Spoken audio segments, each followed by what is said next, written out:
একটা খাসি ছাগলের মাথা এ বাংলাদেশে বিক্রি হয় 800,000 টাকায়। আর আপনি আশরাফুল মাখলুকাত, সৃষ্টির সেরা জীব, যিনি এত সুন্দর আকৃতি দিয়ে আপনাকে বানালেন, আপনার মাথাটা বিক্রি হয় মাহাকাশি ভাই কয় টাকা নেবে?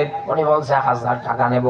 দামাদামি করে একটা খাসির মাথা আপনি 800 টাকায় বাড়ি কিনে আনলেন, রান্না করে খেয়ে ফেললেন, মনে আনন্দ আপনার। বন্ধুর মাঝে গিয়ে গল্প করছেন, খাসির মাথা দিয়ে ভাত খেলাম, কথা বলে না। এরকম মানুষ নেই? বিবেক খাটিয়ে বুদ্ধি খাটিয়ে বলেন, একটা খাসি ছাগলের মাথা এ বাংলাদেশে বিক্রি হয় 800,000 টাকায়। আর আপনি আশরাফুল মাখলুকাত, সৃষ্টির সেরা জীব, যিনি এত সুন্দর আকৃতি দিয়ে আপনাকে বানালেন, আপনার মাথাটা বিক্রি হয় মাত্র 20 টাকায়। একটা চা খাওয়াবে, আর একটা পান খাওয়াবে, আর একটা টান দেবে। হ্যাঁ, কথা বলেন।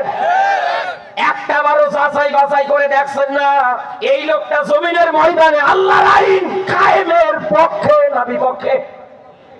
দৌড়াচ্ছেন, 500 টাকা হাতে দিয়েছে, এটা ওটা লোক দেখাচ্ছে, একটা বারো যাচাই করে দেখছেন না এই লোকটা যদি আগামীতে নির্বাচিত হয়ে চেয়ারে বসে যায়, এই সমাজের মধ্যে ইসলামের কতটা কাজ করবে না ক্ষতি করবে?